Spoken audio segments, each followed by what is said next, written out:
السلام عليكم. شكون فينا اللي ما كيعرفش أسطورة وأيقونة الطبخ المغربي برقاش الله يرحمه؟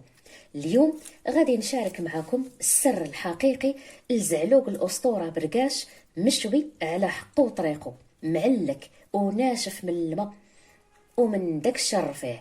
الا بغيتو بنت زمان شوفوا معايا التفاصيل، وما تنساوش اللايك والاشتراك. جيبي جوج دنجالات كبار اولا 4 صغار، يكون اللون ديالهم اسود لامع والقشره ملسه كما كتلاحظي. غسليهم مزيان ومسحيهم من الماء. شوي الدنجال مباشرة فوق البوطة على النار، ماشي في الفران، وبقاي كتقلبيه مرة حتى كتشوفي ديك الجلدة تحلت وتفرقعت والدنجال طاب من الداخل. والسر مباشرة ملي تحيديه من النار ديريه مباشرة في بلاستيكة غذائية وسدي عليه 5 ديال الدقائق. هاد الصهد هو اللي غادي يخلي القشره طير بوحدها بلا ما تضطري تغسليه بالماء، لحقاش داك الغسيل غير كيضيع له ديك الريحه اللي كتكون فيه المدخنه. ومن بعد زوليها من البلاستيكه وقشريها. ها هي القشره دغيا كتزول، هانتي بلا ما تزيدي لها حتى نقطه ديال الماء نهائيا.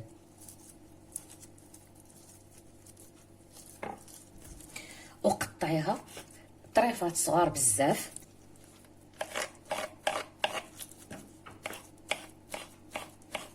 وبقيت تضغطي عليها بالظهر ديال المعلقه الخشبيه اولا بفرشيطه حتى تولي عجينه.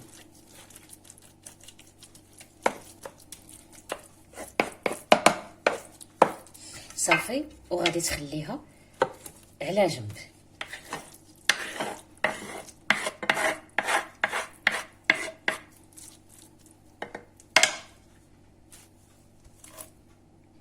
جيبي 3 ديال المطيشات يكونوا طايبين، زولي لهم القشره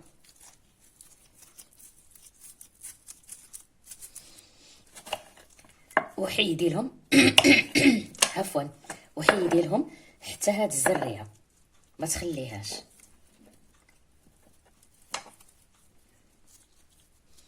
وقطعيها مربعات صغيره بزاف.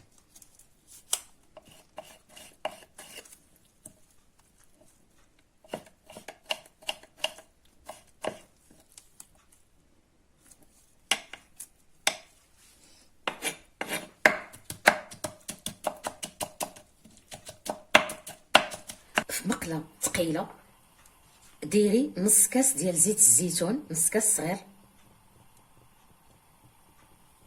زيدي عليه مطيشه اللي قطعناها رقيقه،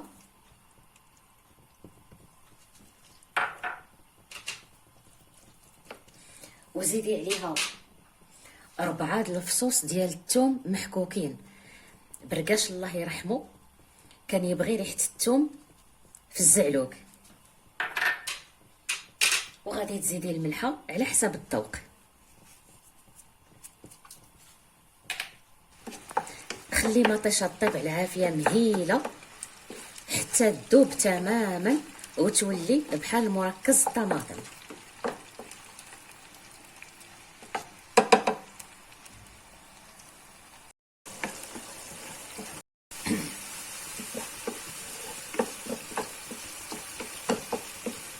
صافي كي ولات بحال هكذا عاد زيدي معلقه صغيره تحميره فلفل احمر، نص معلقه صغيره ابزار حسب الذوق، معلقه صغيره ديال الكمون يكون جديد جديد وبلدي، كمون بلدي وجديد كيعطي واحد الريحه زوينه، والمذاق كذلك. صافي حركي هاد العناصر على نار مهيله. هانتي شوفي المطيشه كي ولات طابت وتعسلت. كتزيدي الدنجال مشوي فوق مطيشه مع 2 معالق كبار ديال القزبر والمعدنوس، وغلبي المعدنوس على القزبر.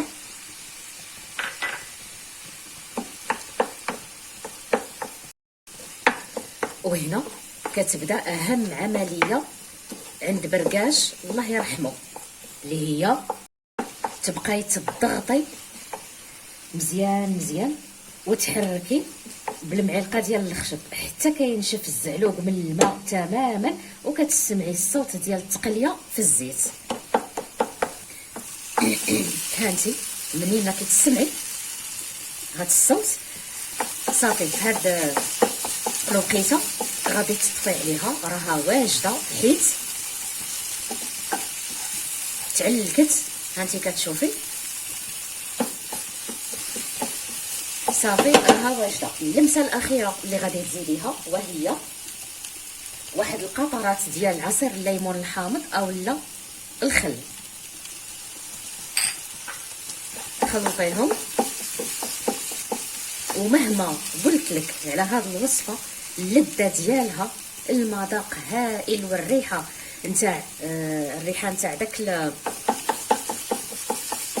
سميتو المدخن ديال هذا الدنجال رائع بمعنى الكلمه. ما غاديش تقدري تتصوري المذاق كي داير حتى تجربيها في دارك.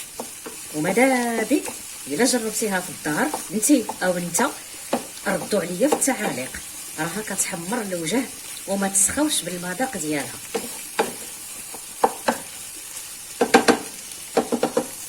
حطي الزعلوق في طبق التقديم اللي بغيتي، ورشي عليه واحد الخيط ديال زيت الزيتون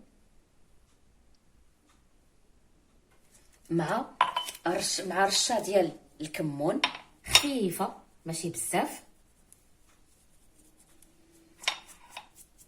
وزيني يا اما بالزيتون الاحمر او لا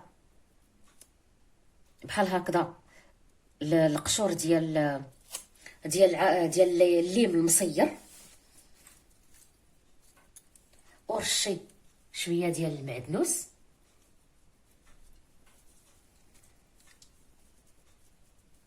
وهذا الطبق واجد. وهذا هو زعلوق بركاش، ريحته كترجعنا لايام زمان، الله يرحمه ويوسع عليه، خلالنا كنوز في الطبخ. الى عجبكم هذا الفيديو اشتركوا في القناه وخليوا دعوه خير للمرحوم بصحتكم وراحتكم.